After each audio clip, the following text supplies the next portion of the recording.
Shalom Elohimers, tayangan ini hanya berisi khotbah pada ibadah. Segmen lain dalam ibadah tidak termasuk dalam tayangan ini. Kami sangat mengharapkan Bapak Ibu Saudara dapat hadir secara onsite untuk mengikuti keseluruhan ibadah yang ada di GPDI Elohim Sidoarjo. Tuhan Yesus memberkati.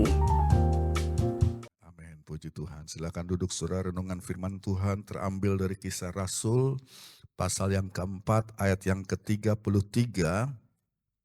Kisah para Rasul pasal 4 ayat 33 saya bacakan. Dan dengan kuasa yang besar, Rasul-Rasul memberi kesaksian tentang kebangkitan Tuhan Yesus, dan mereka semua hidup dalam kasih karunia yang melimpah-limpah. Jadi perhatikan gereja mula-mula, saudara, kita lihat para pemimpinnya diurapi oleh Roh Kudus, para rasul diurapi oleh Roh Kudus, dan dengan kuasa, bukan kuasa yang kecil, tapi kuasa yang besar. Bukan dari rasul-rasul itu yang hebat, saudara, tapi kuasa Roh Kudus yang besar, yang itulah menjadi kerinduan kita. Roh Kudus mengalir bukan kecil-kecil, tapi mengalir tanpa batas di dalam dan melalui hidup kita dengan kuasa yang besar. Saya garis bawahi bagian akhir dari ayat 33.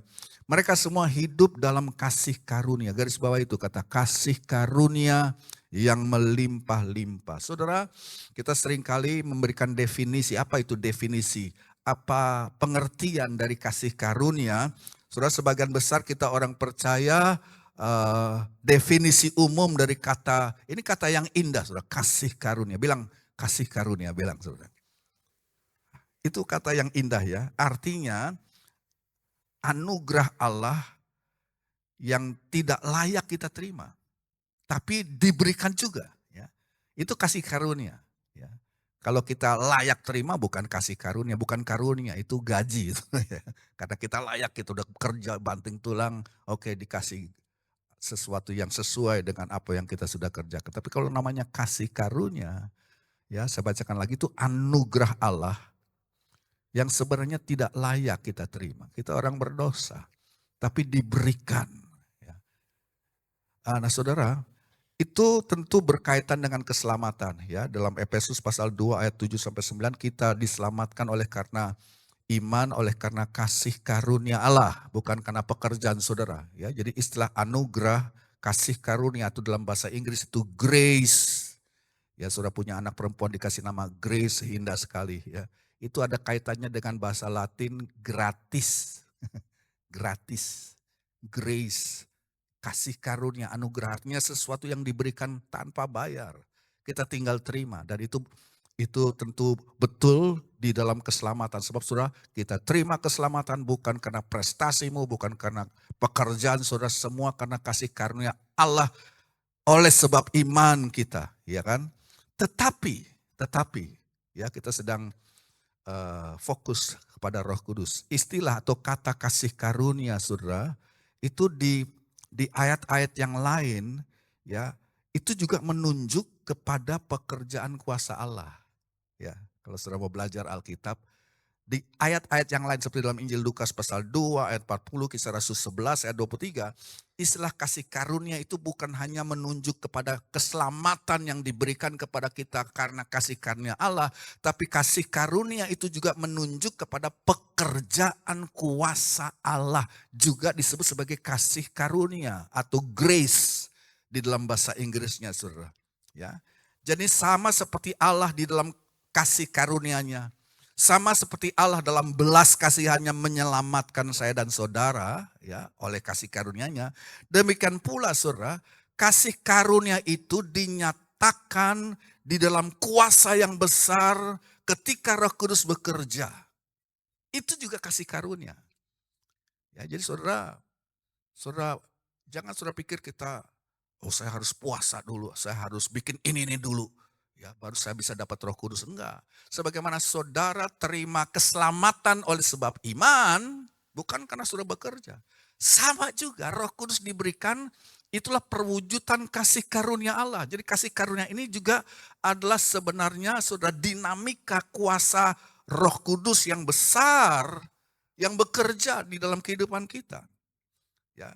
Sakaria pasal 4 ayat 7 ini ada gambaran ya. Ilustrasi gambaran di perjanjian lama tentang kuasa besar di dalam grace, di dalam kasih karunia. Sakaria 4 ayat 7 saya bacakan. Ya. Siapakah engkau, gunung yang besar, garis bawah itu. Gunung yang besar. Siapakah engkau gunung yang besar?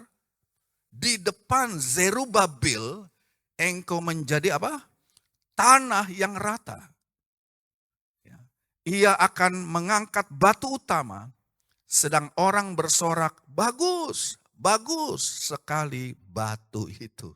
Saudara, ini memang terjemahan dalam bahasa Indonesia, nggak tahu ya, di bagian akhir dikatakan ya bagus, bagus. Ya. Dalam bahasa Inggris bukan, kalau bagus itu apa ya? Dalam bahasa Inggris terjemahnya ini adalah grace. Anugerah, anugerah. Jadi saudara, coba kita lihat konteksnya begini. Zerubabil itu pemimpin bangsa Israel, ya, membawa pulang sisa bangsa Yahudi dari tanah penawanan, kembali pulang ke ke Palestina. Mereka mau membangunkan rumah Allah, mau membangunkan Ka'bah, tetapi saudara banyak tantangannya. Ya, banyak tantangannya, ada banyak orang yang nggak senang, ya. Keadaan kota Yerusalem juga sudah hancur, berantakan, temboknya hancur, ya. Ka'bah Allah juga sudah dihancurkan. Nah sekarang saudara Zerubabil bersama dengan nanti ada banyak pemimpin, Nehemia juga, itu pulang kembali ke Palestina mau membangunkan ini kembali rumah Allah yang sudah hancur itu. Cuma banyak tantangannya.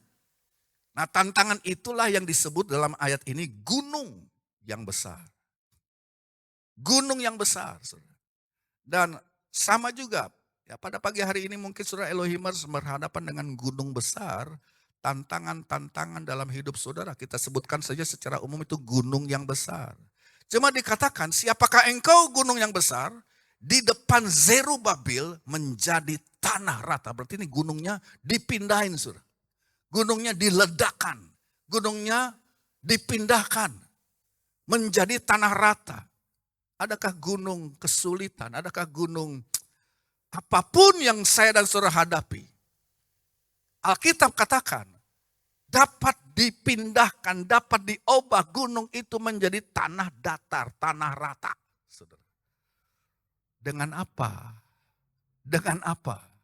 Bukan dengan kekuatan saudara. Sebab kalau kita baca ayat, inilah ayat Pantekosta, bukan dengan, saya lupa ayat selanjutnya atau ayat sebelumnya, ya.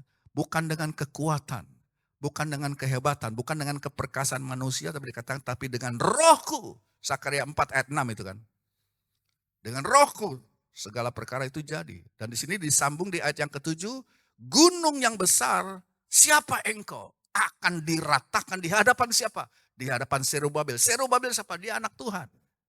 Saudara, kita mempunyai gunung kita masing-masing, kita mempunyai peperangan dan pergumulan kita masing-masing. Tapi Tuhan punya janji. Di hadapan saudara, sebut kata Zerubabil ganti dengan nama saudara. Gunung itu diratakan. Tapi ada syaratnya, makanya dikatakan tadi ayatnya belum selesai. Ia akan mengangkat batu utama sedang orang bersorak. Orang-orang harus bersorak. Yang disorakan apa? Bagus. Bukan bagus lah. Dalam bahasa Inggris. Grace. Grace. Kasih karunia. Kasih karunia. Itulah sebabnya saya percaya saudara. Istilah kasih karunia itu bukan cuma berhubungan dengan keselamatan kita. Kita diselamatkan oleh kasih karunia. Tetapi what next? Setelah kita diselamatkan saudara dengan kasih karunia Allah. Maka kasih karunia yang sama itu. Bekerja. Memberikan kuasa Roh Kudus, kuasa yang dapat menghancurkan gunung, memindahkan gunung itu dengan kasih karunia yang sama. Jadi kasih karunia ini luar biasa, anugerah. Jadi saudara, kalau saudara berhadapan dengan tantangan, dengan apapun dalam hidup saudara itu merupakan gunung yang besar. Dengan iman saudara harus sebutkan, harus teriakan, dalam bahasa Inggris katakan, bersorak itu, harus sorakan, harus cry, teriakan. Yang diteriakan apa?